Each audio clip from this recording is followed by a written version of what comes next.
शादी का परिणाम में सुसाइड, ये एक नया ट्रेंड उभर के आ रहा है। हाल ही में अतुल सुभाष, पुनीत खुराना इसका जीता जागता उदाहरण है। नमस्कार दोस्तों, मैं हूँ दिथि मौली। आज की वीडियो एक रिक्वेस्टेड वीडियो है। प्रखर दुबे ने मुझे प्रीनप्शियल एग्रीमेंट के ऊपर वीडियो बनाने के लिए रिक्वेस्ट किए थे। उनको मेरा बहुत बहुत धन्यवाद ऐसे इम्पोर्टेंट और ज़रूरी मुद्दे सजेस्ट करने के लिए। शादी वाली धंधे जो कि आजकल काफी कॉमन हो चुका है, क्या प्रीनप उसका सलूशन हो सकता है? आइए जानते हैं आज की वीडियो में।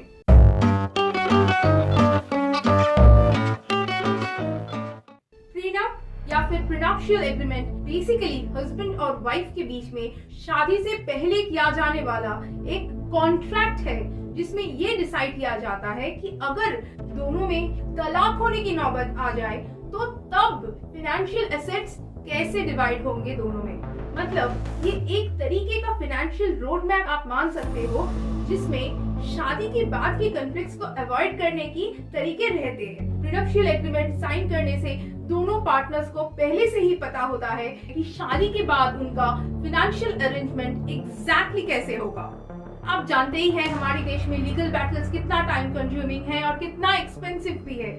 इन सारी चीज को प्रीनप्शियल एग्रीमेंट करके हम बाईपास कर सकते हैं। यानी कि शादी के बाद अगर डिवोर्स लेने की नौबत आ जाते हैं तो फिर कोई झगड़ा नहीं, कोई लीगल झिकझिक नहीं, सब कुछ प्रीनप्शियल एग्रीमेंट के हिसाब से ही होगा। प्रीनप ये इंश्योर करता है कि दोनों पार्टीज के बीच उनकी प्रॉपर्टी और एसेट्स सही से as per the contract divide हो। पर इंडिया में प्रीनप्स को एक वैलिड लीगल कॉन्ट्रैक्ट नहीं माना जाता है। पर ज्यादातर डेवलप्ड कंट्रीज जैसे कि USA, UK, Canada, Australia, France, Germany, south Africa, China, यहाँ पे प्रीनप ऑलरेडी लीगल भी है और एक कॉमन प्रैक्टिस में भी है। आप सोच रहे होंगे ना कि प्रीनप्शियल एग्रीमेंट के इतने सारे फायदे के बावजूद भी भारत में प्रीनप इलीगल क्यों है?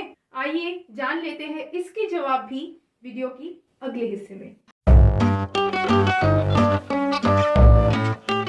भारत में प्रीनप्शियल एग्रीमेंट लीगल क्यों नहीं है, जिसका रीजन छुपा हुआ है इंडियन कॉन्ट्रैक्ट एक्ट और हिंदू मैरिज एक्ट में। इंडियन कॉन्ट्रैक्ट एक्ट के अकॉर्डिंग कॉन्ट्रैक्ट एनफोर्सिएबल होने के लिए दोनों पार्टीज के बीच फ्री कंसेंट और फेयर टर्म्स होना चाहिए। मतलब कॉन्ट्रैक्ट की शर्तें मान्य तभी होंगे जब दोनों पार्टी का उसमें फ्री कंसेंट होगा। यानी कि अगर किसी पार्टी को लगा कि डिवोर्स उनके लिए फेयर डील नहीं है तो डिवोर्स पाना मुश्किल हो जाएगा। और according to Hindu marriage act, शादी एक सैक्रोसैंक्ट बॉन्ड है, हमारी रिलीजन की तरह, जो कोई कॉन्ट्रैक्ट नहीं है। क्या आप हिंदुइज्म के साथ कोई कॉन्ट्रैक्ट साइन किया है, या फिर अगर आपने अपना धर्म परिवर्तन भी कर लिया तो भी क्या किसी और दूसरे धर्म के साथ आपने कोई कॉन्ट्रैक्ट साइन किया है? नहीं ना। ठीक ऐसे ही है शादी के साथ, और ये कोई कॉन्ट्रैक्ट नहीं है, तो फिर प्रीनप्शियल एग्रीमेंट होने का तो सवाल ही पैदा नहीं उठता ना।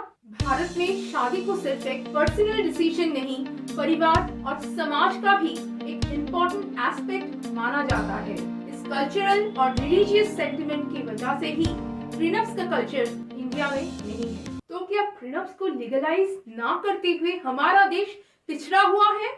ऐसा नहीं। प्रीनप्शियल एग्रीमेंट की बहुत सारे फायदे के साथ साथ कुछ नुकसान भी है और इसका मिसयूज भी हो सकता है। आइए प्रीनप्शियल एग्रीमेंट की नेगेटिव साइड के बारे में भी जान लेते हैं। शादी से पहले ही फाइनेंशियल प्लानिंग करना काफी प्रैक्टिकल और कूल है, लेकिन इमोशनल सेंस में आप सोचो तो शादी का क्या ही अहमियत रह गया।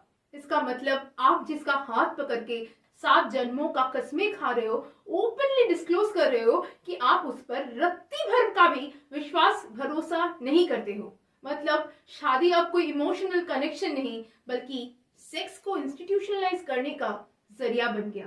प्रीनप एक तरह से शादी को एक लीगल और फाइनेंशियल ट्रांजैक्शन में बदल दिया, जो हमारा इमोशनल और कल्चरल सेंटिमेंट्स के खिलाफ जाता है। प्रीनप्शियल एग्रीमेंट्स का मिसयूज भी किया जा सकता है, और प्रीनप्शियल एग्रीमेंट में कोई लूप होल्स ना हो, इसके लिए प्रीनप्स को प्रॉपर्ली ड्राफ्ट करना जरूरी है, और उसके लिए लीगल एक्सपर्ट्स चाहिए, जो कि एक गरीब परिवार के लिए अफोर्ड कर पाना भी मुश्किल हो जाता है। जिस देश की ज्यादातर लोगों को बेसिक रोटी कपड़ा मकान के लिए संघर्ष करना पड़ता है, वहाँ पे प्रीनप्स एक बहुत ही फैंसी टर्म बन जाता है।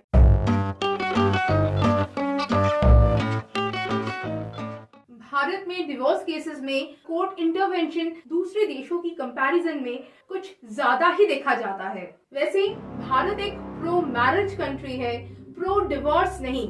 यहाँ पे अगर आप अपनी पार्टनर से म्यूचुअल डिवोर्स भी लेना चाहते हो, जहाँ पे हस्बैंड वाइफ दोनों का सहमति है और सेपरेशन होके 1 साल भी गुजर चुका है, उसमें भी 6 महीने का कूलिंग पीरियड दिया जाता है।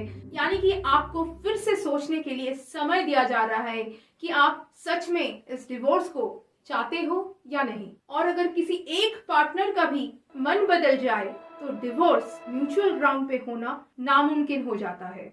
इवन आजकल म्यूचुअल डिवोर्स के लिए भी शर्तें रखे जाते हैं और इन शर्तों को सेकंड हियरिंग की पहले इस 6 महीने की कूलिंग पीरियड में अक्सर बदला भी जाता है।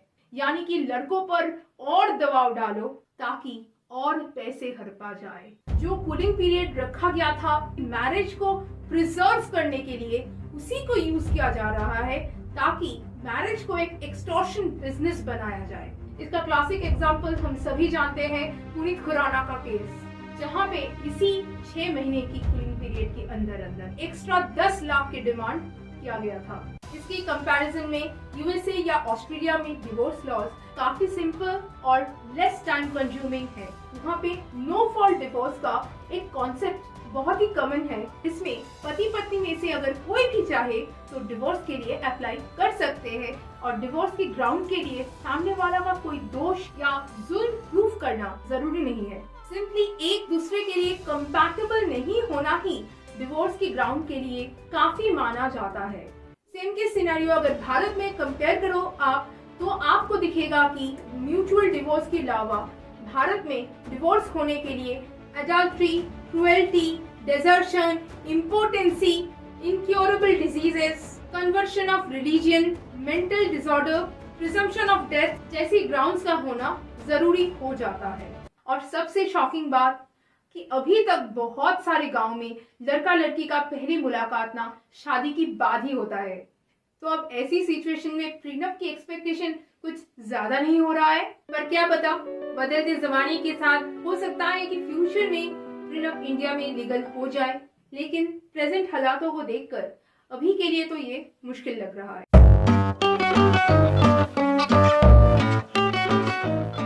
आईपीसी का section 498A criminalizes cruelty against a married woman by her in-laws. Section 377 criminalizes unnatural sex और डाउरी प्रोविजन एक्ट। इन सारी लॉज की चलते हमारा कानून कुछ हद तक महिलाओं की तरफ झुका हुआ है, जिसका सिंपल सा रीजन है कि आईपीसी यानी कि इंडियन पीनल कोड को 1860 में इनैक्ट किया गया था, जिसमें समय के साथ साथ तो काफी बदलाव आए, पर उसका स्ट्रक्चर मोटा मोटा सेम ही रहा। पर इसका मतलब ये भी नहीं कि इन सारी लॉज की रेलेवेंस आज के दिन में खत्म हो चुका है।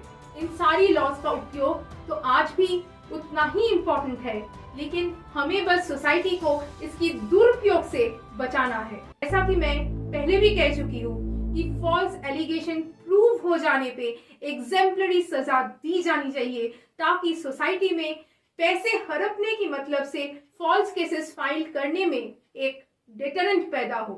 एक तरफ जन्मों जन्मों का अटूट गठबंधन और दूसरे ही तरफ शादी वाली धंधे और उभरते एक्सटॉर्शन की केसेस। आपका क्या ओपिनियन है?